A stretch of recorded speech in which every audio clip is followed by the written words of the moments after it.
नमस्कार, मैं प्रबल प्रताप शाही आपका साथी। आज से उदयपुर में 13, 14, 15 मई को कांग्रेस का चिंतन शिविर चल रहा है। ये चिंतन शिविर कांग्रेस की दिशा दशा के बारे में गहन चिंतन करने के लिए बुलाया गया है, जिसकी शुरुआत की गई है और कांग्रेस अध्यक्षा सोनिया गांधी जी ने जो अपने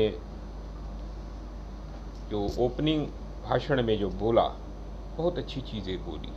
वो ये है कि गांधी जी के हत्यारों को ग्लोरीफाई यानी उनका गरिमापूर्ण गौरवपूर्ण किया जा रहा है और उसकी विचारधारा को फैलाने की कोशिश वर्तमान सरकार ने करे। ये बहुत बड़ी चीज़ है। कांग्रेस की परंपरा कम से कम 125 साल 130 साल पुरानी कांग्रेस पार्टी है और कांग्रेस पार्टी के अंदर सबसे अच्छी चीज़ ये है कि उसमें डेमोक्रेटिक प्रोसेस है।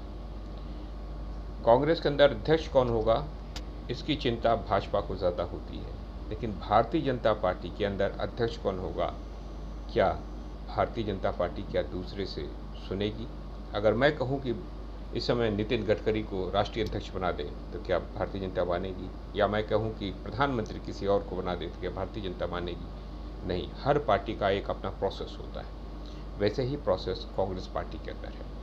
कांग्रेस पार्टी ने तमाम ग्रुप डिस्कशंस बनाए हैं, जिसमें युवाओं के, महिलाओं के, किसानों के, मजदूरों की विषय में वो चिंतन कर रहे हैं और एक अपना ड्राफ्ट तैयार करेंगे, जो आने वाले समय में भविष्य में कांग्रेस पार्टी किस तरीके से विभिन्न मुद्दों को, चाहे वो युवाओं का मुद्दा हो, रोजगार का मुद्दा हो, चाहे वो किसानों का मुद्दा हो, चाहे वो मजदूरों का मुद्दा हो, चाहे वो महिलाओं का मुद्दा हो, चाहे वो एमएसएमईज का यानी इकोनॉमिक ग्रोथ का मुद्दा हो, उसमें विदेश नीति क्या हो, भारत कांग्रेस पार्टी विदेश नीति कैसी होनी चाहिए, भारत की कैसे हमारे व्यापार की नीति होनी चाहिए, कैसे हमारी सैनिक नीति होनी चाहिए, इस पर सब पर चर्चा करती है। और इस विषय में मैं इसलिए बताना चाहता हूँ कि बहुत सारे लोग, खासकर भारतीय जनता पार्टी और आरएसएस के विचारधारा के लोग एक प्रोपेगेंडा फैलाते हैं कि ये एक परिवार की पार्टी है, इस तरह के। ऐसा नहीं है। कांग्रेस पार्टी के अंदर तमाम बुनियादी सवालों पर डिबेट होती है और हेल्दी डिबेट होती है। इसलिए मैं आपसे फिर से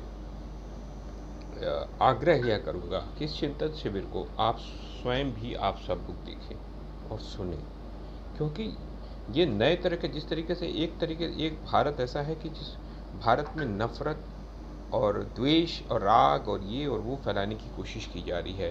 कभी ताजमहल को लेकर सवाल उठाया जा रहा है, कभी मंदिरों को लेकर उठाया जा रहा है। अच्छा कल किया जो हाई कोर्ट ने जो ऑर्डर कर दिया कि जो याचिका करता था उसे कहा कि जाओ पहले पढ़ो, पहले देखो, पीएचडी करो, थीसिस लिखो, फिर आओ।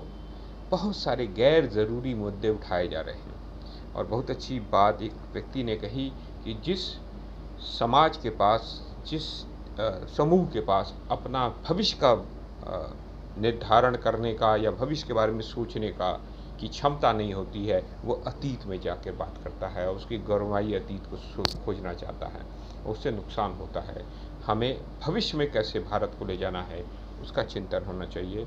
और मैं पुनः बधाई दूंगा कांग्रेस पार्टी को कि जिन्होंने इस तरह के चिंतन शिविर को ऑर्गेनाइज़ किया, और आशा करूंगा कि कांग्रेस पार्टी एक नई जो भारत के अंदर एक नया संकल्प, नई नीति होनी चाहिए भारत को आगे बढ़ाने की, उसको कांग्रेस पार्टी उसमें आगे जाएगी और जनता के बीच में वो अपनी बातों को पहुंचाएगी। किस तरीके से पहुंचाने उस पर करेगी। और हो सकता है आने वाले समय में, जो मौजूदा समय में जो सरकार है, जिस तरीके से वो भारत को पीछे ले जाने की कोशिश कर रही है हर पैमाने पर, चाहे वो आर्थिक हो, चाहे वो सामाजिक हो, चाहे वो समाज के अंदर बहुत सारी, उससे हमें निजात मिलेगी। धन्यवाद साथियों। जय हिंद।